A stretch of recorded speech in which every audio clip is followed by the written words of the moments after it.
I will just move on. Akeel Karim डैडी साहब, IPP commission report भी आई, उसमें भी काफ़ी सारे इश्यूज फ्लैग हुए।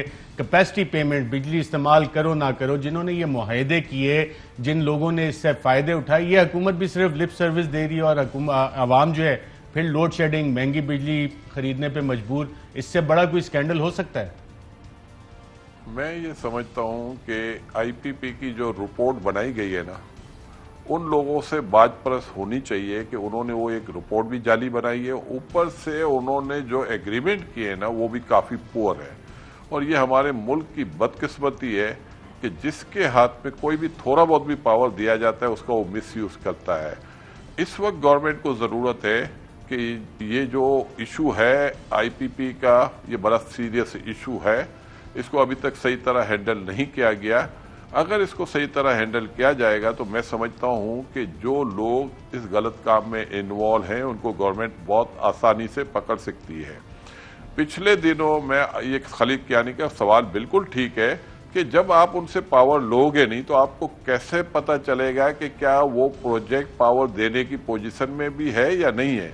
हो सकता है कि अगर वो पावर देने की पोजीशन में ना हो तो उसको पेनल्टी देनी पड़ेगी जो हम दे रहे हैं। तो इस तरह की ऐसी बहुत सारी चीजें हैं जो मैं समझता हूं कि हमसे शायद इसमें थोड़ी बहुत कोताही हुई है, लेकिन इस गवर्नमेंट को हम इससे ज्यादा ब्लेम नहीं दे सकते क्योंकि अब इनके हाथ में हुकूमत है, सरप्लस पावर आपके पास है, लेकिन आपकी कैपेसिटी नहीं है जनरेशन को बेचने की।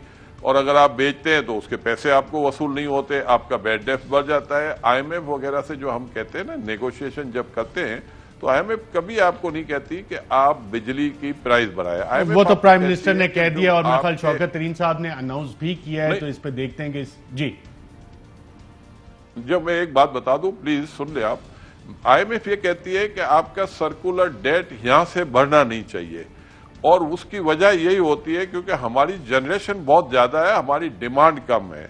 तो ये जो सिचुएशन है ना, ये हमारे लिए कोई अच्छी सिचुएशन नहीं है और इसको एड्रेस करना चाहिए। बिल्कुल, मेरे पास वक्त कम है। अकील करीम डैडी साहब, मुज़म्मिल साहब से जानना चाहूंगा, ये एक पुराना इशू चला आ रहा है, ये हुकूमत भी लिप सर्विस दे रही है, सोलर पे पूरी दुनिया कन्वर्ट हो रही है, सोलर और विंड, इसकी भी मेरे ख्याल समरीज हैं, हुकूमत कोई डिले कर रही है, अप्रूवल्स नहीं हो रही, कुछ है आपके इल्म में ऐसी चीज, क्या वजह है? देखें, हमारे यहाँ तो जो सिंपल सी बात है, जो माजी में ये रहा है कि जो जाके जितना बड़ा जो है गवर्नमेंट के लोगों को खुश कर देता है उसको उतनी फेवर मिल जाती है। इस हुकूमत की अच्छी चीज़ ये है कि इन्होंने जो है अभी अपनी दौरे हुकूमत में सिर्फ डैम का काम शुरू किया और मैं समझता हूँ वे फॉरवर्ड भी यही है। अब ये जो अकील भाई ने बात की और आपने बात की कि जो माजी के एग्रीमेंट हैं वो क्रिमिनल थे, क्रिमिनल, और हम सिर्फ उसको इस डर से ऑब्लाइज कर रहे हैं कि इंटरनेशनली हमारा परसेप्शन ना खराब हो जाए।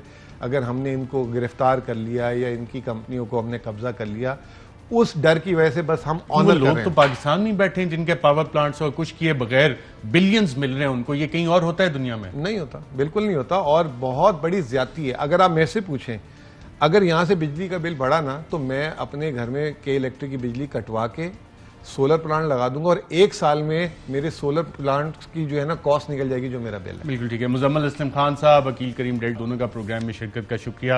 आपने सुना, दोनों हमारे पैनलिस्ट एग्री कर रहे हैं कि IPPs के साथ और ख़ास तौर पे जो कैपेसिटी पेमेंट्स का मामला है वो क्रिमिनल एक्ट है और सिर्फ खौफ की वजह से हम अरबों रुपए हर महीने दिए जा रहे हैं। इससे बड़ा वाइट कॉलर क्राइम पाकिस्तान की तारीख में आज तक नहीं हुआ।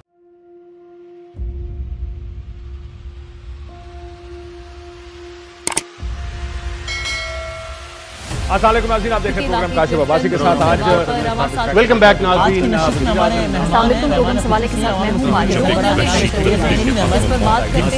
मैं हूं